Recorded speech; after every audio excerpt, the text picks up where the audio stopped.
Todo empezó como cualquier historia de amor joven. Me llamo Tishko Ahmed Shabazz y cuando conocí a Wilma Anderson sentí que había encontrado algo único, algo que pocas veces aparece en la vida.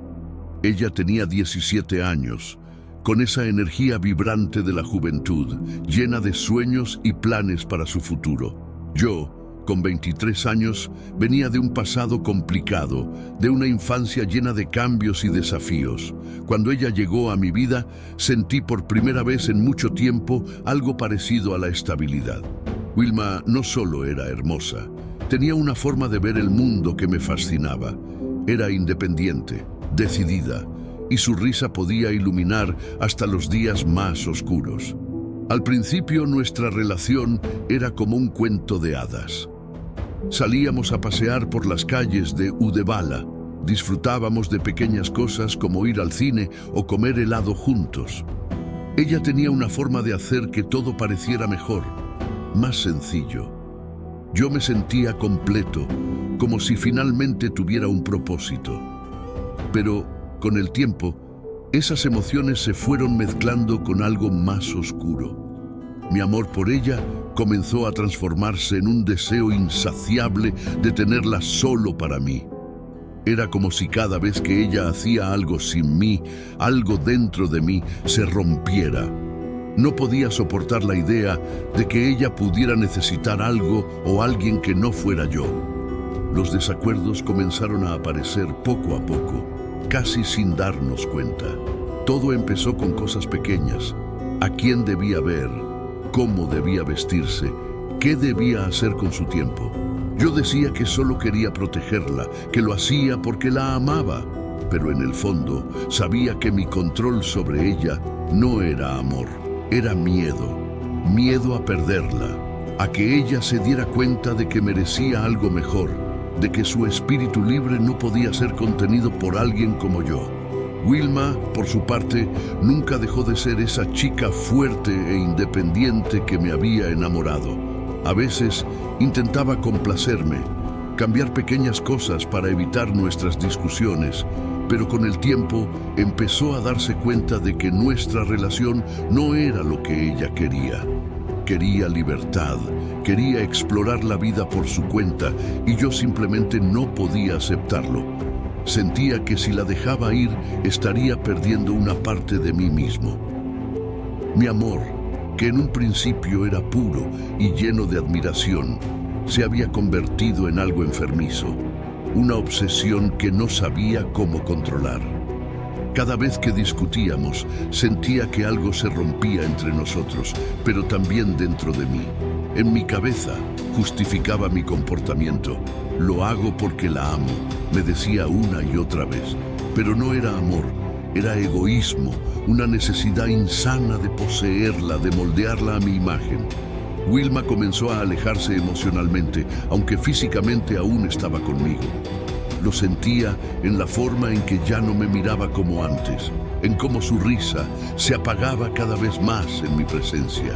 Era como si ella estuviera intentando escapar de una prisión invisible, una prisión que yo mismo había construido alrededor de ella. Yo sabía que estaba perdiéndola, lo sentía con cada palabra que decía, con cada mirada que evitaba. Pero en lugar de aceptar la realidad, en lugar de dejarla ir y permitirle encontrar la felicidad que merecía, me aferré más fuerte. Y esa decisión, esa incapacidad de dejarla libre, nos llevó a ambos a un camino del que no habría retorno. Era noviembre de 2019 y nuestra relación ya no era lo que solía ser. Lo sentía en cada mirada, en cada palabra que salía de sus labios. Ese día, Wilma llegó con una determinación que nunca había visto antes. Me dijo que no podía más, que quería terminar todo, que ya no veía un futuro juntos. Esas palabras cayeron como una bomba en mi mente. Todo lo que temía, todo lo que me negaba a aceptar, se estaba volviendo realidad. La discusión comenzó como tantas otras, pero esta vez había algo diferente. Wilma no estaba dispuesta a ceder. Su voz, tan firme, tan segura, parecía perforar mi alma. Sentí que estaba perdiendo el control, que el suelo se desmoronaba bajo mis pies. Le grité, le pedí que reconsiderara, pero ella no retrocedió. En ese momento, algo dentro de mí se rompió. Fue como si toda la rabia, la frustración y el miedo acumulados durante meses explotaran de golpe.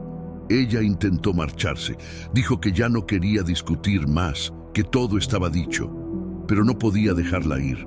No podía aceptar que nuestra historia terminara así. La alcancé, la sujeté y la discusión se tornó física. Lo que ocurrió después es un torbellino en mi memoria, una serie de momentos oscuros y confusos que desearía poder borrar. En un arranque de ira y desesperación, tomé un cuchillo que estaba cerca. No sé cuánto tiempo pasó, pero cuando finalmente me detuve, Wilma ya no estaba conmigo. Había cometido lo impensable. Le había quitado la vida. El silencio que siguió fue ensordecedor. Me quedé allí, mirando su cuerpo, incapaz de comprender lo que había hecho. Era como si el mundo entero se hubiera detenido. Mis manos temblaban, mi mente estaba nublada y el miedo comenzó a invadirme. Sabía que no había forma de retroceder, que lo que había hecho era irreversible. Todo lo que quedaba era intentar ocultar mi crimen, borrar cualquier rastro de mi monstruosidad. Con una frialdad que aún no puedo comprender, tomé decisiones terribles. Desmembré su cuerpo, intentando deshacerme de lo que había hecho. Pero hubo una parte de ella que no pude dejar ir. Su cabeza. La envolví en papel de aluminio y la guardé.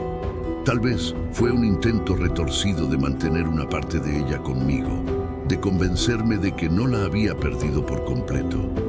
Pero no hay justificación para algo así. Ni entonces, ni ahora. Los días pasaron y el mundo comenzó a darse cuenta de que Wilma había desaparecido. Su familia, angustiada, denunció su ausencia a la policía. Las autoridades comenzaron una búsqueda masiva y la ciudad entera se unió al esfuerzo. Fotos de Wilma aparecieron por todas partes, en las noticias, en redes sociales, en las calles. Cada rostro que veía parecía acusarme, como si supieran lo que había hecho. Intenté mantener la calma, fingir que nada había sucedido. Respondí preguntas, dije que no sabía dónde estaba, pero el peso de la culpa comenzó a aplastarme. Por las noches no podía dormir. Cerraba los ojos y veía su rostro. Durante el día, cada sonido, cada golpe en la puerta me hacía saltar. Sabía que era cuestión de tiempo antes de que todo saliera a la luz. La policía no tardó en enfocarse en mí. Sabían que habíamos tenido problemas, que nuestra relación estaba lejos de ser perfecta. Comenzaron a hacer preguntas, a revisar mis movimientos. Finalmente, llegaron a mi apartamento. Intenté actuar con naturalidad, pero cuando comenzaron a buscar, mi corazón se aceleró. Sabía que no tenía forma de escapar. Entonces lo encontraron. Su cabeza envuelta en papel de aluminio, guardada como si fuera un oscuro recordatorio de mi crimen. El momento en que los oficiales la descubrieron fue como una sentencia de muerte para mí. Sabía que no había vuelta atrás. Todos los intentos de negar lo sucedido, de escapar de las consecuencias, se desmoronaron en un instante. Era culpable y ya no podía ocultarlo. La noticia se propagó rápidamente. Los titulares hablaban del hallazgo macabro, de un crimen que nadie podía comprender. Mientras la policía recolectaba pruebas y construía su caso contra mí, mi mundo se desmoronaba por completo. Todo lo que había intentado proteger, todo lo que había querido controlar, se había perdido. Wilma estaba muerta y yo era el responsable. El juicio fue un espectáculo aterrador, una especie de circo mediático que atrajo la atención de todo el país. Desde el momento en que me llevaron esposado a la sala, sentí las miradas de todos sobre mí. No solo estaban los jueces, los abogados y el jurado, también estaban los ojos del público, de la prensa y, más importante aún, de la familia de Wilma. Sus padres me miraban con un dolor indescriptible, un sufrimiento que sabía que yo había causado, pero incluso en ese momento no podía admitir mi culpa. No podía enfrentar lo que había hecho. Mis abogados intentaron argumentar que no había suficientes pruebas para condenarme por asesinato. Decían que la policía no había encontrado el cuerpo completo, que todo era circunstancial. Pero la fiscalía no dejó cabos sueltos. Presentaron pruebas contundentes.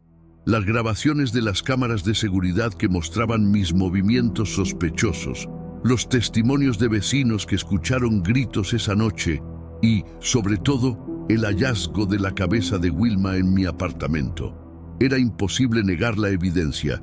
Cada detalle presentado en mi contra era como un golpe directo a mi ya frágil defensa. La fiscalía construyó un retrato de mí que no podía reconocer, pero que sabía que era cierto. Me describieron como un hombre celoso, controlador, incapaz de aceptar que Wilma quería terminar nuestra relación.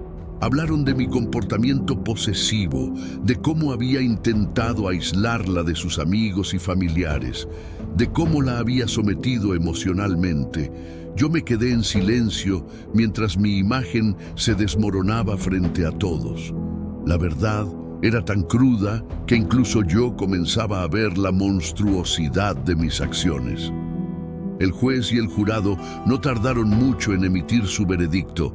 La palabra culpable resonó en la sala, como una sentencia final para lo que quedaba de mi humanidad. Me sentenciaron a cadena perpetua por el asesinato de Wilma.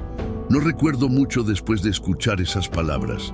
Todo parecía un ruido lejano, como si mi mente hubiera decidido apagarse. En ese momento, mi mundo terminó. Mi vida, mi futuro, todo se había acabado, igual que la vida de Wilma. La única diferencia era que yo seguiría viviendo con el peso de lo que había hecho. Ahora, desde la celda de una prisión sueca, tengo todo el tiempo del mundo para reflexionar. Las horas son interminables y los días pasan uno tras otro, sin diferencia entre ellos. Es aquí, en esta soledad forzada, donde me enfrento a las preguntas que me atormentan. ¿Cómo llegué a este punto? ¿Cómo pude destruir mi vida y, peor aún, la de Wilma, una joven que solo quería vivir, que tenía todo un futuro por delante? Crecí en Irak, un país marcado por la violencia y el conflicto. Mi infancia estuvo llena de incertidumbre, de miedos y pérdidas. Mis padres buscaban una vida mejor, un lugar donde pudiéramos estar a salvo, y Suecia parecía ofrecer esa oportunidad. Pero aunque dejamos atrás la guerra, las heridas no desaparecieron.